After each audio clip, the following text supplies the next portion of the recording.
Bienvenidas y bienvenidos a un nuevo episodio de Open Talks, el podcast de innovación, sostenibilidad y futuro en el ámbito logístico-portuario. Hoy abordamos uno de los grandes desafíos globales, la transición energética, un reto urgente que impacta de lleno en el sector portuario, el transporte y en toda la cadena logística. Y contamos con dos invitados que representan empresas de la Comunidad Valenciana comprometidas con el cambio, empresas que ya están desarrollando soluciones reales para avanzar hacia un modelo energético más limpio, eficiente y sostenible.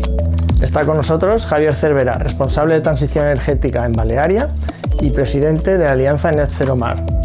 También nos acompaña Iván Navalón, cofundador y CEO de Hydros Power, reconocida entre las top 101 startups de impacto en España, y una startup alumni del programa de aceleración de OpenTop.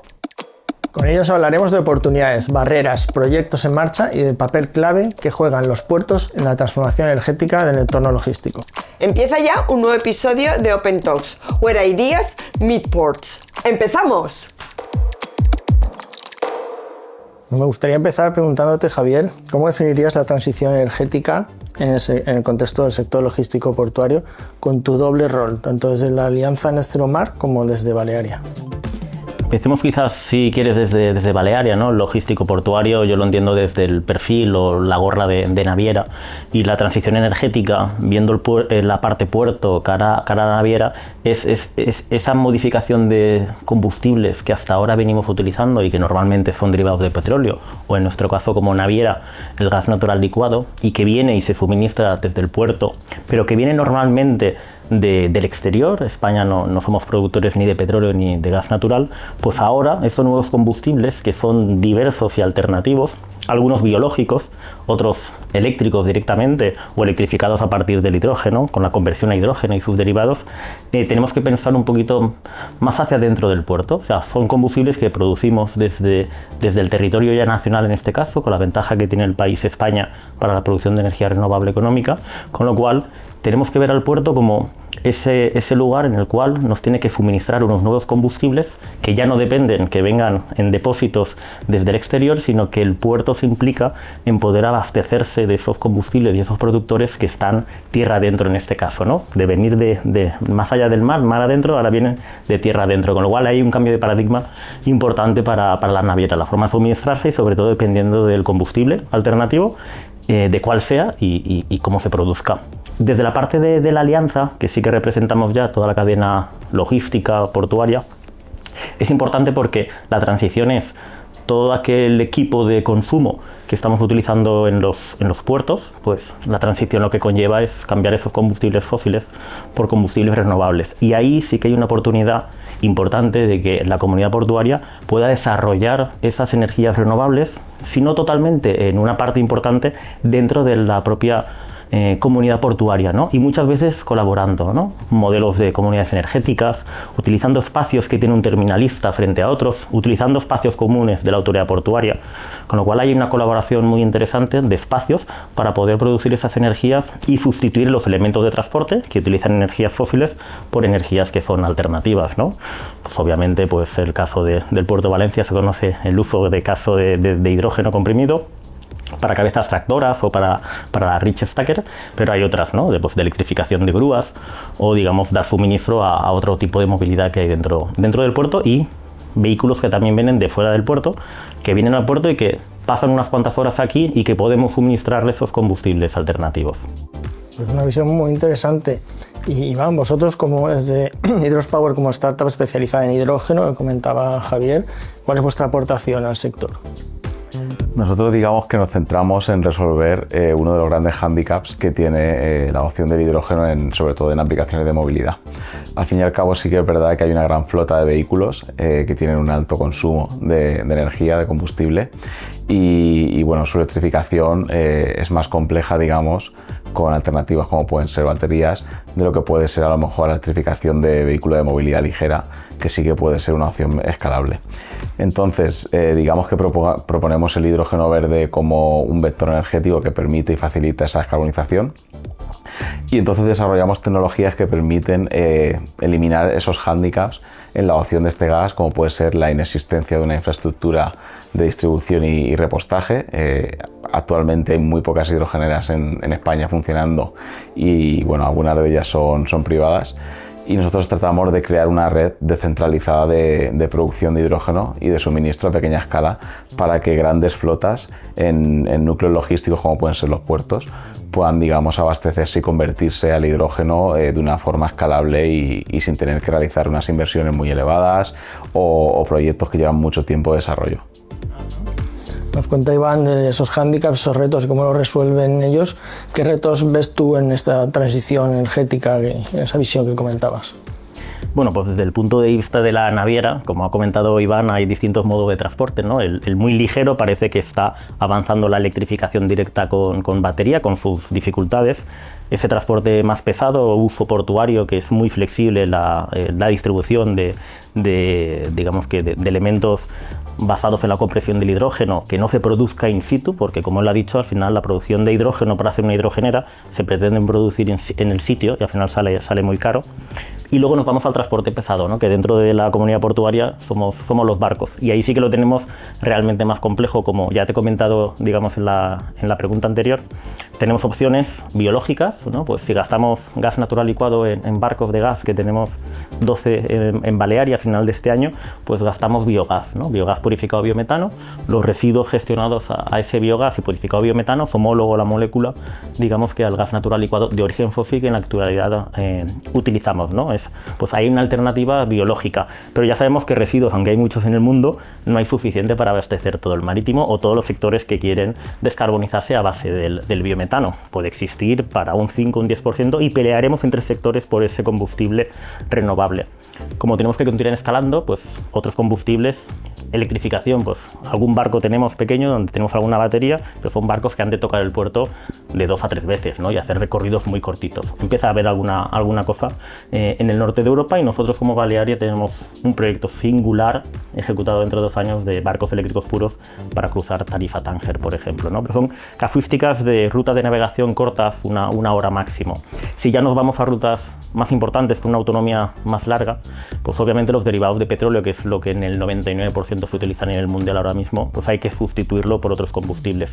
¿Cuáles? Pues ahí, quitando los biológicos, ¿no? Los biodiesel, el aceite cocina usado, refinado para que sea utilizable en los barcos de diésel, esto dará un volumen corto. Al final tenemos que ir a lo que se llaman los e-fuels, ¿no? Los sintéticos derivados del hidrógeno. Ahí ya es una producción de gran volumen, donde en una factoría se reformará ese hidrógeno que se ha producido con electrolizadores, pues para convertirlo a un metanol o para convertirlo a un amoníaco, o en nuestro caso nos gusta también el metano sintético. Al fin y al cabo, hidrógeno verde con CO2, puedes combinarlo en molécula metanol o en molécula metano sintético, y nuestros barcos ya están preparados para aceptar metano directamente, sea fósil, sea biológico, o en este caso sea el sintético a partir del hidrógeno. El reto, dependiendo de la naviera, en nuestro caso somos short sea shipping, navegación de rutas cortas comparadas con otras como portacontenedores. Yo creo que tenemos la alternativa de el biológico o sintético en el caso del metano, porque ya tenemos barcos. Vamos a electrificar lo que podamos en rutas cortas, y alguna prueba, un barco en Ibiza Formentera, al Cap de Barbaría, donde a final de este año haremos ya un laboratorio implementado con hidrógeno. ¿Es una primicia? Ya la contaremos. Muy bien. Iván, Javier nos ha contado su estrategia, y tú hablabas antes de vuestra tecnología. Cuéntanos un poquito más en detalle, ¿cómo resolvéis el reto de la movilidad ligera con hidrógeno? Nosotros básicamente nos centramos en la parte que almacena el hidrógeno y que lo consume dentro del vehículo. Al fin y al cabo, los vehículos eléctricos pues necesitan una electricidad para funcionar, y esta electricidad se puede producir o bien almacenada en baterías o bien con hidrógeno y el uso de una pila de combustible que transforma el hidrógeno en electricidad. Nosotros desarrollamos todo el equipo o la tecnología que permite hacer esa conversión, y también la parte que almacena ese hidrógeno y permite hacer esa distribución descentralizada para desde un mismo punto común, que no tiene por qué estar precisamente en el puerto, sino en las inmediaciones o en alguna localidad donde se pueda producir hidrógeno. con alguna fuente renovable, pues se puede hacer esa distribución descentralizada y poder, digamos, dar servicio con esos cilindros o cápsulas de almacenamiento que desarrollamos a un gran número de vehículos que están funcionando de forma continuada, requieren altas productividades y necesitan pues ese consumo energético y esos tiempos de recarga muy cortos que pues hoy por hoy otro tipo de alternativas eléctricas o sin emisiones no pueden ofrecer. Y me gustaría lanzaros la pregunta a los dos de algún proyecto, algún caso de éxito. Nos has estado contando, Javier, algunos casos, pero alguno que destacarías en particular y también algún proyecto singular que queráis destacar. Bueno, yo complemento el que te había contado. Al final, pues vemos que la electrificación del marítimo es posible. En los primeros barcos que vamos a construir hemos decidido de momento poner baterías a bordo. Hemos encontrado potencia eléctrica que nos da suministro de recarga cada hora que atracamos en el puerto. Eso es muy importante, puede no suceder y haber bastante potencia, con lo cual el intercambio de racks de hidrógeno comprimido puede ser una solución. Y en ese aspecto pues hay algunos proyectos, hay un barco fluvial que funciona con hidrógeno comprimido, una pila de 900 kilovatios en Maastricht, Rotterdam. Por ahí está viajando fluvialmente un barco con 900 kilovatios de pila combustible y 1 tonelada de hidrógeno a bordo, que le da como para 2 días de navegación, acorde a la cantidad de contenedores que mueve. Y hay algún otro que se va al hidrógeno criogénico, este es más complejo. Este está en Noruega, un depósito de 80 metros cúbicos de hidrógeno criogénico. Este yo lo diría que es un caso de éxito porque se ha implementado el barco y está funcionando más de un año con regularidad. El hidrógeno criogénico es muy complejo, el comprimido es mucho más fácil, el criogénico lo vemos en la NASA, en los cohetes y poquito más, ¿verdad? Y este en Noruega, para que veas lo complejo que es, el barco está funcionando, pero se suministra el hidrógeno criogénico de momento de Alemania, llegando a Noruega, porque todavía no está construida la planta de criogenización de hidrógeno en Noruega, prevista todavía para el año que viene. Pero son casos de éxito de que el hidrógeno se está utilizando en la movilidad, ¿no? Porque lo primero que hay que hacer es probarlo, es probar el elemento de transporte que funciona con ese combustible. Y luego ya, pues logísticamente, vienen compañías como la de Iván, ¿no? Startups que crecen dando una solución, yo diría que fácil, y perdóname que lo compare, ¿no? Pero es como cuando se corta leña y se distribuye, ¿verdad? Para las estufas, o la distribución, no me gusta decirlo porque es fósil, de la bombona de butano, pero han hecho algo que en la sociedad funciona, ¿no? Pues con la leña comprada y que se distribuye para las estufas de los hogares, allá donde hace mucho frío, o la bombona de butano, que es mucho más tecnológico hoy día, obviamente. Como bien comentas, sí que es verdad que al final es un concepto que ya se lleva usando mucho tiempo y se lleva usando en hogares por desde hace a saber cuánto, ¿no?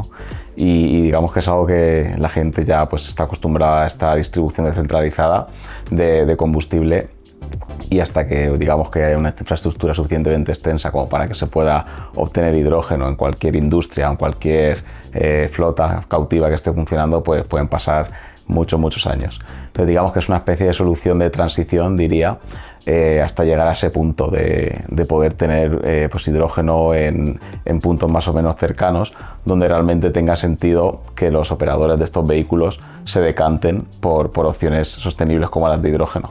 A día de hoy es algo complejo, es un poco el problema del huevo y la gallina, ¿no? de si antes van los vehículos o antes las hidrogeneras, y nosotros creemos que tiene que ser algo complementario, que se desarrolla al mismo tiempo, y es por ello por lo que estamos centrados en desarrollar ese ecosistema completo que va desde lo que sería la producción del hidrógeno, de la electricidad en el propio vehículo, hasta lo que sería el repostaje y suministro de ese hidrógeno al vehículo. Lo bueno de esta tecnología que, digamos que desacopla, ¿no? la producción de electricidad con el consumo o almacenamiento. Yo imagino que después del blackout que hemos tenido en el país, mucha gente se habrá interesado por este tipo de tecnología, ¿no? Donde produces la energía, el vector energético hidrógeno, te lo almacenas y lo tienes preparado para cuando necesitas, ¿no? Y se va la electricidad. Me suelen preguntar mucho por el tema últimamente. Y nada, respecto a proyectos que comentaba Jorge, nosotros actualmente, como bien sabes, estamos colaborando con la Autoridad Portuaria de Valencia en un proyecto financiado por el Ayuntamiento, y estamos desarrollando un sistema de pila de combustible híbrido de hidrógeno y batería que permita descarbonizar el consumo energético del transporte frigorífico. Estamos hablando de vehículos marítimos y fluviales, pero creo que también es importante dentro de lo que es el ecosistema portuario la descolonización de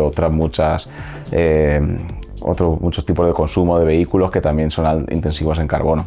En nuestro caso, este sistema básicamente sustituye a los generadores diésel que actualmente se utilizan en el mantenimiento de la cadena de frío de contenedores.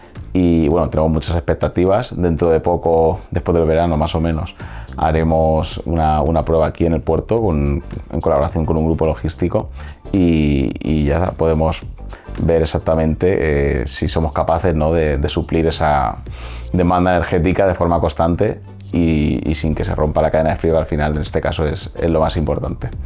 De forma limpia y de forma sin ruido. Y sin ruidos. Hay un problema que me comentaban que al final los camioneros, los pobres que tienen que estar con el grupo diésel enchufado para mantener el frío, llega un momento que se cansan y a veces que lo desconectan, y eso suele traducirse en perder bastante carga que al final vale dinero, ¿no? Y bueno, pues es una solución que, además de ser sostenible, como bien dices, es mucho más ligera y tiene esa ventaja de que elimina prácticamente todas las vibraciones y ruido que se produce. Me gustaría volver ahora a lo que estabas comentando antes. Estabas poniendo ejemplos de proyectos internacionales.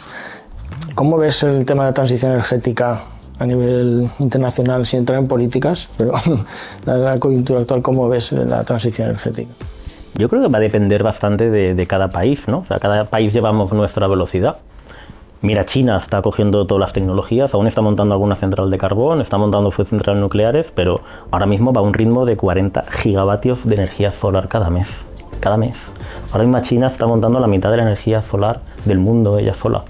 O sea, lleva ese ritmo China, ¿no?, de energía renovable. Pero claro, ese crecimiento básicamente solo machea el crecimiento de demanda que está teniendo el país. Otros países como España, pues bueno, donde ya tenemos una demanda muy estable, que incluso nos ha caído y que estamos esperando recuperar a partir de esa electrificación, ya sea directa a batería o para utilizarla en conversión a hidrógeno con excedentes en grandes proyectos, etcétera, etcétera. Bueno, pues parece que con la implementación de las renovables, ¿no? O sea, hemos tenido 6 gigas anuales de solar en estos últimos 2 años, 1 o 2 gigavatios de eólica. Yo creo que para el objetivo de demanda, o sea, España tiene un problema de demanda, no está subiendo la demanda al ritmo de las renovables, ¿no? Es cierto que tenemos otras tecnologías que ya se han cerrado, como el carbón, otras que han de estar de respaldo, como el gas natural, y otras que sabemos que la nuclear, que tiene una fecha fin, ¿no?, ya sea más o menos corta. España tiene el reto del almacenamiento. Estamos empezando y bueno, va a haber de varios tipos, O sea, varios tipos. Está el hidráulico por bombeo, muy interesante, de largo plazo. Tenemos el de corto plazo, que son las baterías de litio, pero luego tenemos otro de excedentes de esa energía que ahora se está perdiendo porque no hay quien la consuma en el momento en que vale cero, que puede ser una generación económica de hidrógeno también para almacenamiento a medio y largo plazo. Entonces el reto que tenemos en España ahora mismo es el almacenamiento, pero cada país tiene el suyo. Costa Rica es 100% renovable por su hidráulica, Noruega también. Entonces es que depende un poco de cada país, ¿no? Yo creo que aquí lo que se está acabando es el poder de mercado de los grandes productores del petróleo, del carbón o del gas natural. Aquí lo que preocupa a los países son los que producen esos combustibles fósiles, que en esta transición pues tienen mucho riesgo a perder obviamente su sustento, que en muchos casos, si se entiende, es vital para el PIB del país, ¿no? Muchos países superan el 50% de su renta, de sus ingresos en la producción de estos combustibles. Bueno, sabéis que desde OpenTop organizamos el Port Entrepreneurship International Congress, que es un evento en el que durante una jornada reunimos a personas clave del emprendimiento, tanto emprendedores, startups, venture capital, inversores, otros hubs de innovación internacionales, personalidades del sector logístico portuario, para comentar y discutir sobre temas de innovación de la mano de startups, ¿no? Y bueno, nos celebramos la tercera edición este año en el marco del VDS, en la Ciudad de las Artes y las Ciencias. Entonces, Iván, tú fuiste ponente el año pasado en la segunda edición, dando a conocer la solución de Hydropower, y quería preguntarte si recomendarías la experiencia a otros emprendedores que puedan estar pensando en asistir. Sí, la verdad es que tuve la suerte de poder presentar el proyecto delante de un montón de gente. La verdad es que me recuerdo que era una sala que estaba llena, no cabía prácticamente nadie más, y fue muy interesante porque sí que es verdad que había un montón de diferentes personalidades, de diferentes instituciones, también mucha gente que venía de diferentes países de Europa, del European Innovation Council, por ejemplo, de instituciones públicas que al final financian gran parte de los proyectos de I+D de las empresas. Y sí que es verdad que yo creo que es algo bastante valioso si realmente lo que buscas es conseguir contactos, conocer a gente que te pueda pues, ayudar un poco a desarrollar e impulsar el desarrollo de tu startup o tu negocio. Y nada, este año espero poder volver a asistir y la verdad es que creo que es un evento, ya no solo el congreso, sino el evento en general, Valencia ITAR Summit, muy recomendable para cualquier emprendedor que esté en esa fase esa fase inicial de búsqueda de financiación, darse a conocer en el sector, también conseguir muchos inputs valiosos de gente que pues, tiene mucha experiencia, ¿no? y al final pues es también parte de la validación del modelo de negocio de cada uno. Así que sí, en resumen creo que es algo muy, muy recomendable para cualquier emprendedor que esté en el sector y quiera dar a conocer su proyecto. Y tú, Javier, desde el punto de vista de una gran empresa como Balearia, ¿cómo ves este tipo de eventos que juntan a emprendedores con corporaciones? Pues fue importante porque en el emprendedurismo están realmente las soluciones que van a hacer el mañana. No sabemos si el mañana es el año que viene, es el mes que viene o es dentro de 3 años, con lo cual estar presente en este tipo de eventos y poder ver distintas tecnologías, que algunas se moverán y avanzarán y otras pues se quedarán en la teoría, ¿no? Porque no podrán escalarse, pues es importante verlas desde un principio, porque otra cosa no, pero necesidad del marítimo y el portuario, tenemos una necesidad de descarbonizarnos importante, y ya no es por voluntad, ¿no? o por un objetivo que tenga la propia compañía, sino que ya hay unas normas, hay unas regulaciones que ya nos obligan con unos plazos muy estrictos a cumplir una descarbonización, que en el caso de un barco es básicamente el combustible que utilizamos, y es muy importante poder tener un abanico de tecnologías para poder elegir no una quizás, sino 2 o incluso 3 que nos ayuden en paralelo, porque quizás una en volumen no es suficiente a ejecutar esa descarbonización, con lo cual muy interesante poder ver las tecnologías desde su embrión y cómo se desarrollan las startups para desarrollar el modelo de negocio y poder escalar una solución que si no se consigue escalar a veces es por no poder empujarlo o por no tener viabilidad, pero ves las startups cómo lo empujan, ves sus planes de negocio y ves cuál es el producto y el servicio que ofertan y tú como compañía pues ya ves si crees que eso puede aplicar o no, basado en la experiencia de operación de una compañía naviera, si puede ser algo interesante en el corto, en el medio o incluso dejarlo ahí para el largo plazo. Ajá. Pues voy a coger tus ideas para hablar de OpenTop, porque es exactamente lo que hacemos, poner en contacto startups con corporaciones. Para ir concluyendo, me gustaría pediros, que hemos hablado ya de la transición energética en conjunto, a nivel nacional, internacional, presente, futuro. Me gustaría si pudierais resumir en una frase, Iván, el presente de la situación de la transición energética en el sector y Javier, el futuro. Diría que hay mucha voluntad, cosa que está bien, pero todavía queda mucho por hacer, y que al final pues esto es algo de todos, hay que colaborar entre diferentes empresas, instituciones para facilitar un poco las cosas y que al final sí que es verdad que ya se está empezando a mover proyectos, pero bueno, creo que tiene buena pinta, pero como digo, todavía queda mucho recorrido.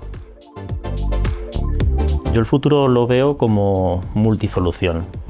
O sea, como acabo de comentar, el reto es tan grande y necesitamos de todas las soluciones. Algunas, dependiendo para el uso final que vaya a tener, habrán unas que son más vencedoras en cuanto a volumen, pero otras serán el nicho en ese propio segmento para poder complementar un volumen de energía y de combustibles que necesitamos el sector marítimo. Ya hablo del marítimo, pero tenemos el terrestre, tenemos la aviación. Es tan grande el reto que tenemos que necesitamos de todas las tecnologías. Muy interesante. Hacemos falta todos, ¿no? En esa transición y hacen falta muchas tecnologías para encontrar el mix adecuado. Lo último que os pido ya es una frase, un mensaje claro, Javier, tú a los profesionales del sector logístico, portuario, marítimo, sobre la transición energética y tú, Iván, a los emprendedores. Yo lo que diría es que ninguna solución es mala, sino la aplicación de la misma puede hacerla errónea. Yo creo que hay que estar ojo a visor y con el ángulo muy ancho para escuchar todas estas iniciativas, no descartar ninguna e intentarlos con todas las tecnologías, porque, repito, van a hacer falta todas. Con lo cual, amplio de oídos, mirar a todos los lados y luego seleccionar, pero no descarta nada desde un principio, porque podemos estar descartando realmente la tecnología que necesitemos dentro de 15 años. Yo diría un poco, continuando con lo que has comentado, que al final hay muchísima demanda de diferentes tecnologías. Estas tecnologías al final solo se desarrollan mediante innovación y creo que es ahí donde los emprendedores, pues con sus ganas y de cambiar el mundo, pueden realmente aportar soluciones rápidas, que a lo mejor empresas más grandes pues son un poco más lentas, tienen mucha más, digamos, burocracia interna, y creo que son totalmente necesarios los emprendedores en el sector que permitan hacer ese desarrollo ágil y por supuesto colaborar con empresas grandes que les ayuden a escalar esas tecnologías y realmente poder implementarlas en un entorno real. Pues estoy seguro que nuestra audiencia habrá disfrutado tanto como yo. Muchísimas gracias a los dos por vuestra participación en Open Talks. Gracias a vosotros. A vosotros. Hoy hemos visto que la transición energética en el entorno logístico portuario ya está en marcha y que hay empresas que no solo hablan de sostenibilidad, sino que la están haciendo realidad con soluciones concretas. Gracias a Iván y Javier por compartir su visión, sus proyectos y por mostrarnos que descarbonizar no es una opción futura, sino una necesidad actual. Te esperamos en el próximo episodio de Open Talks, donde seguiremos descubriendo cómo la innovación está transformando el presente y el futuro de nuestros puertos. ¡Hasta pronto!